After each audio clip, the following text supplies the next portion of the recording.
Hi guys, I'm Jim and this is Jim's Fix-It Shop, and today I want to talk about the springs on these shift plates on our snappers and how to compress them to get this thing out of here and get it greased so it'll work again. Now this particular one has a grease fitting. Most do not. And by looking at this grease fitting, it's probably one that I have installed because it has no paint on it. And I do have a video that shows how to put a grease fitting in, how to drill it, how to cross drill it, and how to thread it to put the fitting in. Well, right now I want to talk about my spring compressor. Now, I bought this a while ago and it works, but I've got a fixture, I guess, or a compressor that I bought that works, or I should say I made, that works a lot better than this, and it's a lot cheaper. If I would have come up with this idea before, I never would have bought this thing. If you want to buy one of these, this is the brand and the part number of what I bought and where I got it from. And it is made in America. You can buy a cheaper version that's made in China, but I don't buy Chinese crap. Now, the thing that I made that works 10 times as good as that, I got from an idea from a viewer that uses a scissors jack off of a car or truck and he places it inside of here to compress this spring. Now, about 3 or 4 days ago, I took this apart and cleaned it and put NICs on it. And any brand of NICs lubricant will work. The thing that I made to do this with, or no, I should say the thing I bought, is just a standard turnbuckle. And that's all you need. This thing was like $10. You want to get, this is a 3/8 by 10 1/4 inch turnbuckle. You take one of the eye bolts out of it, and if your machine does have a grease fitting on it, that's all you have to do. Just take the eyelet out. It fits over top of the grease fitting and it cannot slide off, because when you turn this, if you're just against this flat piece of bar stock, it's going to slide off of there. When you have this spring compressed, then it's going to go someplace. Now, if you don't have a grease fitting in yours, what you want to do, and I've already done this, is the eye bolt you take out, you want it to go over on a little bench grinder or a belt sander and grind a point onto it. Then you take your hacksaw and you cut that off. And how long you cut it off doesn't matter. I could have cut this off a little bit longer and it probably would have been, I don't know, a little safer, but as long as you keep your eye on this and this doesn't unscrew on you, you're all right. Now I'm going to screw this back in here. And that's all you need. It looks like this. Now the next thing you want to do, I'm going to have to swing this around, is you want to take a drill. I used a center drill. Now if you don't know what them are and you don't have one, you can use a regular drill bit. Let me wiggle this camera over here, because what you want to do is you want to take a drill, and right here in the end of this shaft you can see the shiny spot. you want to drill a little hole. Now, it doesn't have to be very deep. All it has to do is catch the point. So when you got pressure on this, this cannot slide. It's stuck in that hole. That way, when you compress that spring, this can't slip off and allow this to come flying out of here. So I'm trying to do this with stuff that you probably have at home, or it'll be easy and cheap to go buy. Like I said, this was only $10. That thing I think was about $40. But they do have cheap ones made in China for like $20. But we won't go there. Now the next thing you want to do, I don't think you want to use a piece of 3/4 inch pine or wood, oak, whatever. I don't know if that would be strong enough to hold the stress from that spring. I'm using a piece of 2x6. And as you can see, I took a drill bit. I have a 1 inch, and I drilled a little spot. I practiced down there. I drilled a little spot right here and made a dimple.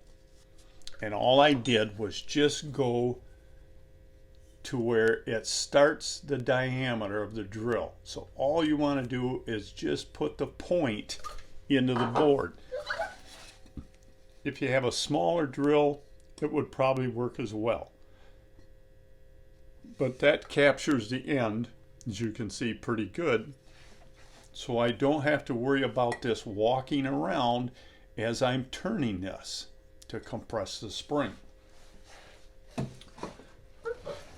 Oh, we'll turn this a little bit. You tip this down. Now I'm going to mount this board over here with just a regular clamp. Any kind of clamp that you have should work. Now I want to put it on the inside of this frame, and I want it on the inside of here because I don't want it to be swinging when I get it under pressure. I want to stick that right there. Put this clamp down on there.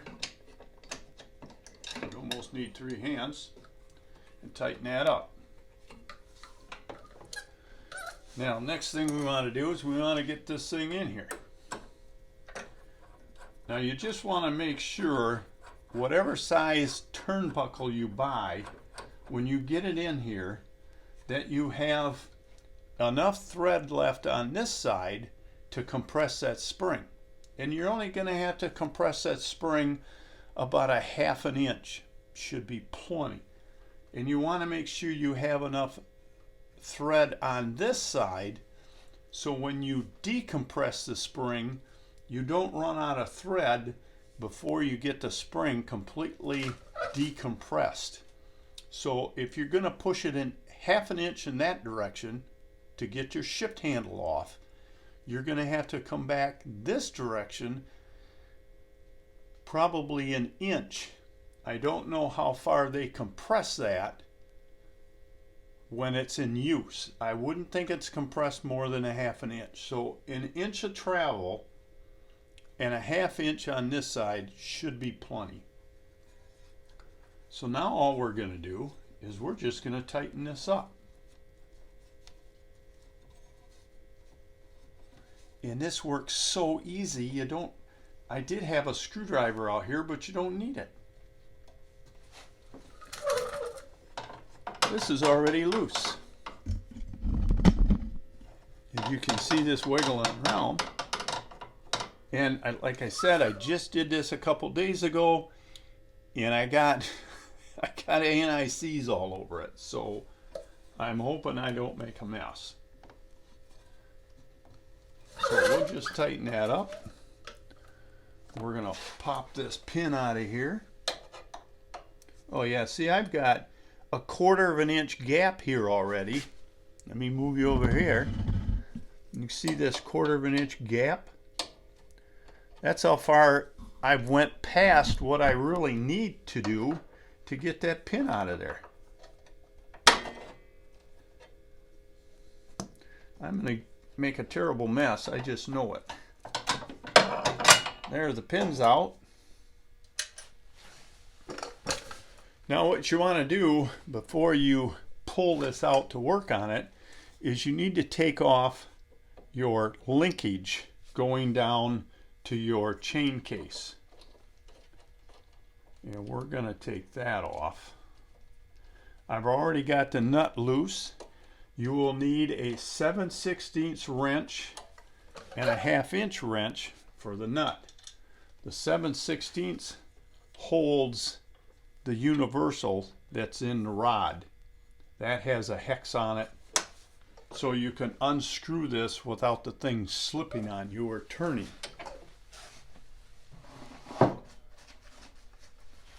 And I'm going to grab a rag.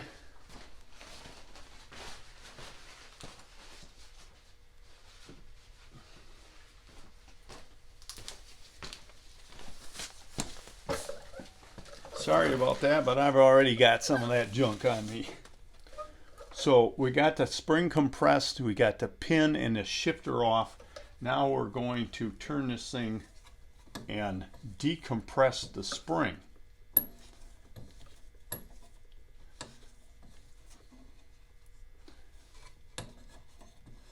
And my pin is moving. I should have left that a little longer and I wouldn't have had this problem. See how it worked in? Now if you're going to use this for yourself and you're not going to be changing back and forth like I do, you could put some, get that unscrewed out of here. There we go.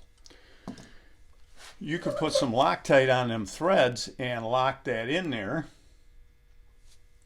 to keep that from working out on you. And as you can see, you can pull this right out of here now and clean it and put your NICs on it and check your bushings. There's nylon bushings on this style and make sure they're in good shape, and then just shove this thing all back together. And I put some on these washers. Get that back in there.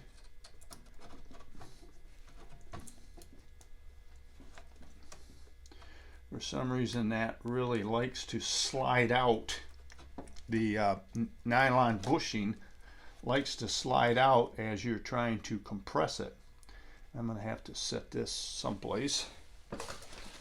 And as you can tell, I put plenty of NICs on it.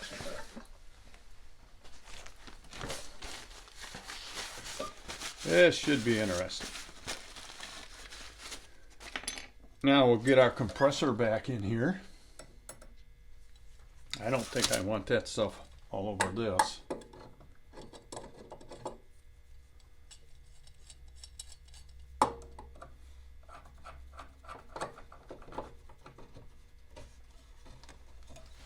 And we'll just compress that spring again.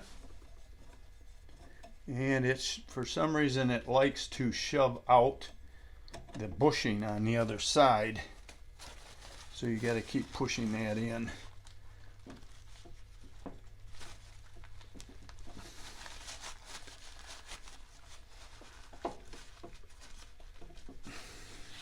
Before it gets out too far.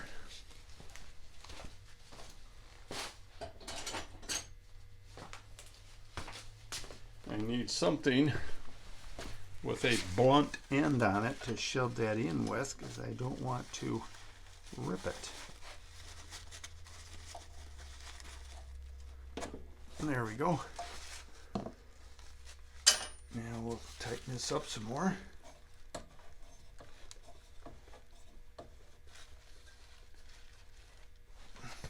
I'm going to have to turn this screw instead of the turnbuckle because my point is starting to work out over here. So you can do it either way. I should have that out plenty far. We'll check to get the shift handle back on. Oh boy, this is... Should have come up with this idea before I fixed this the other day. But you know, Murphy's Law. That never works out well. Now let's see if we're out here far enough. Ooh, looks like we might be. I can remember where I put my pin.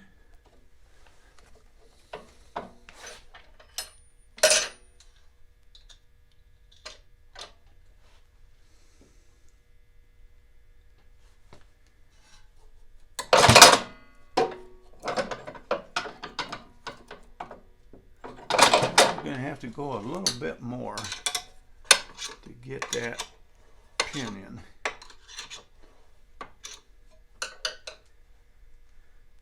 That's as if I can find a pin. I guess I'm going to have to look for it. It must have fell down. Found it. Fell underneath my, or was underneath my screwdriver. Now we'll see if we can get this back up in here without too much trouble.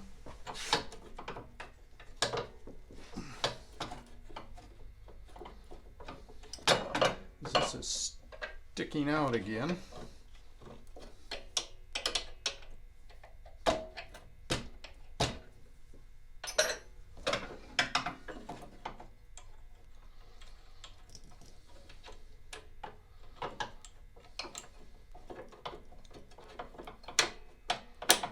There, we got that up in there, and we'll put the cutter key back in, wherever the hole might be.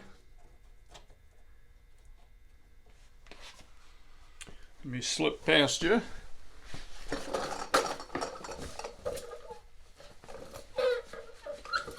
And now that we got the pin in, we can release this.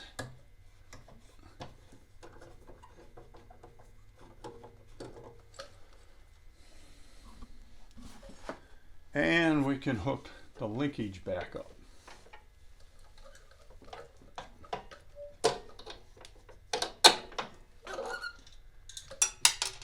Okay. I dropped my lock washer down here someplace.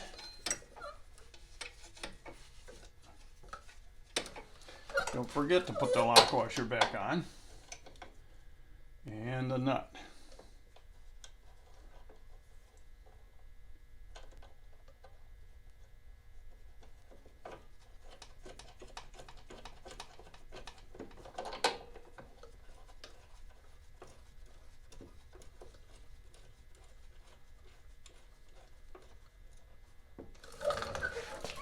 And you'll need a 1/2 inch and a 7/16, like I said, to retighten that so it doesn't vibrate off on you. And that is the new spring compressor you will be seeing me use as I fix other machines, because this just works way too cool. Now if you want, I left the right hand eye bolt in it, and I used the left hand. If you want, and I might do that if I make another one of these, who knows, maybe I'll just raffle one of these off. If you use the right hand one instead of the left hand to cut off, put a point on, you could make it longer. And on the outside, you could put a 3/8 nut and lock that, and it wouldn't come loose on you. Maybe I'll do that on the next one. And maybe we'll give this one away. I don't know. I guess you're going to have to keep watching next upcoming videos, because it'll be hid in a video somewheres, like the last drawing I did, and the end is growing near. The end of this month I am going to give it away, but it was in one of the videos. So that's it. a cheap spring compressor that works 10 times better than that one, and it's easier to compress. That one was a handful to use, but at the time it worked pretty well. But now I have a better one. So that's it for this video. Short and very informative, and I hope very helpful for you guys. Please remember to subscribe. I need subscribers if I'm going to continue to do this. And that's about it. Work safe, have fun, and keep on snapping. We'll talk to you soon. So long.